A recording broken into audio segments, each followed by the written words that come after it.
Coucou les amis, c'est Mimi, j'espère que vous allez bien. Aujourd'hui, je vous emmène avec moi au Maroc pour déguster de délicieuses crêpes feuilletées qu'on appelle aussi remsemen, qui sont cette fois-ci frites et enrobées de miel, ainsi que de graines de sésame ou encore d'amandes effilées grillées.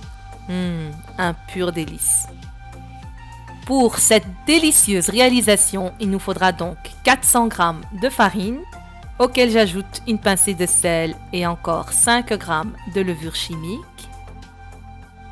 On a 200 ml d'eau tiède, un jaune d'œuf, 50 ml d'eau de fleur d'oranger, 50 g de graines de sésame grillées et moulues, 40 g de beurre et 5 g d'anis moulu.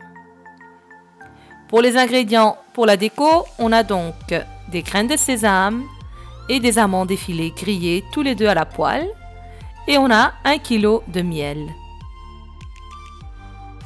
Pour le façonnage et le pliage, j'ai de l'huile et 100 g de poudre d'amande. On y va, Mimi est prête avec son récipient. On attaque donc cette superbe réalisation. On va verser donc la farine avec la levure et le sel.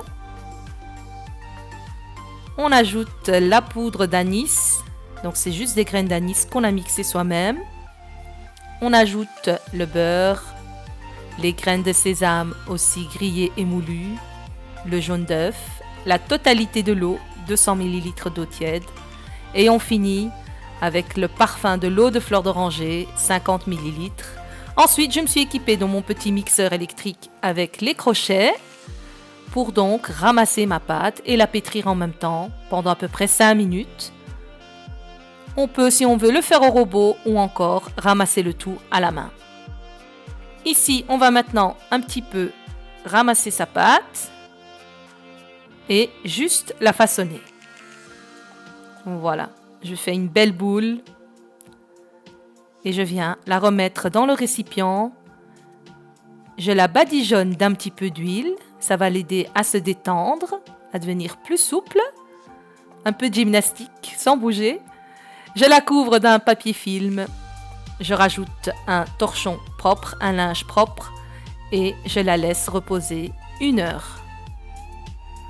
Après 1 heure, la voici, vous voyez, elle est toute détendue, bien souple. Je retrousse mes manches comme toujours et on commence à faire donc des petites boules. Je vais aussi huiler un petit plateau, je vais les déposer dedans. Voilà, ici la technique c'est donc prendre la pâte, la mettre entre le pouce et l'index et puis sortir une petite boule qui fait à peu près la taille de la paume de ma main. Voilà. Donc soit on fait de cette manière-là, soit on prend le coupe-pâte et on coupe alors des petites portions.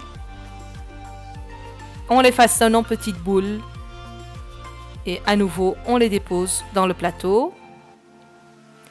Je vais aussi les huiler légèrement par-dessus pour pas qu'elles ne sèchent. Et je les couvre donc de papier film. Et là, je les laisse encore reposer un quart d'heure. Après 15 minutes, nos msemen sont bien reposés. On va donc attaquer le pliage ainsi que le façonnage. On va étaler le plus fin et le plus loin possible en mettant un petit peu d'huile pour qu'elle puisse glisser et en forme rectangulaire. On prend la poudre d'amande pour marquer donc le feuilletage. On rabat donc le côté sur 1/3 de la pâte, on aplatit, une petite couche d'huile, une petite couche de poudre d'amande et on vient rabattre donc le reste de la pâte. Toujours une couche d'huile, une couche d'amande pour bien marquer le feuilletage. Et ici, je viens plier donc de façon verticale et là, je fais à peu près 4 à 5 cm jusqu'à épuisement de la pâte. Voilà, on la remet donc sur le plateau, toujours couvert de plastique et du petit linge propre.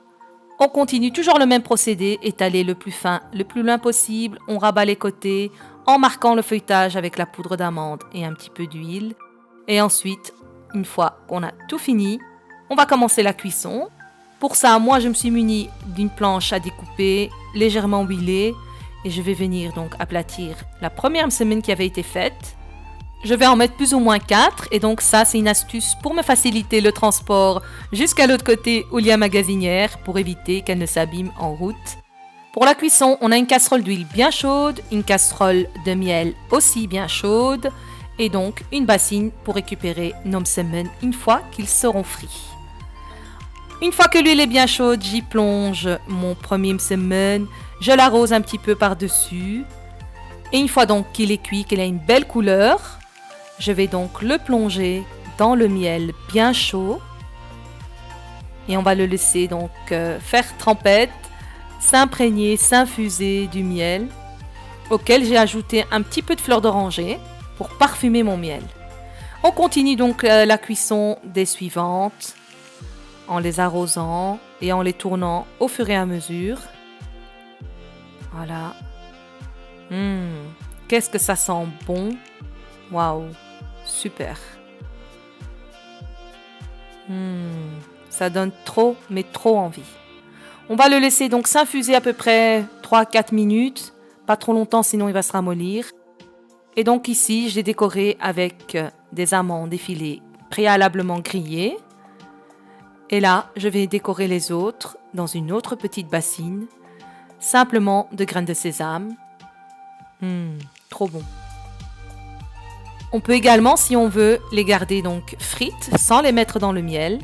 Et une fois qu'elles ont refroidi, les saupoudrer de sucre glace. Mais moi, je suis tellement gourmande que je préfère donc les décorer et les manger comme ça. C'est waouh.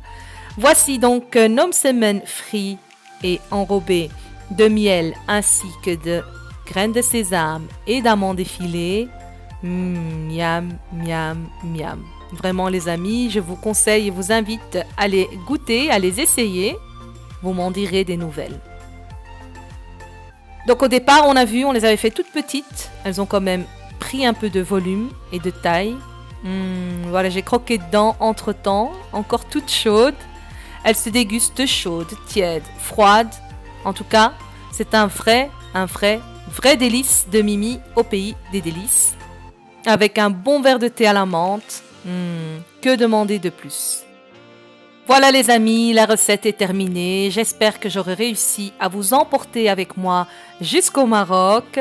En tout cas, je vous remercie aussi pour vos commentaires chaleureux. Continuez surtout de m'écrire, ça me fait trop plaisir.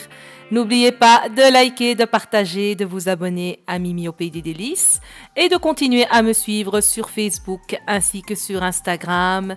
Je vous dis merci et à très bientôt pour une nouvelle recette. Ciao, ciao!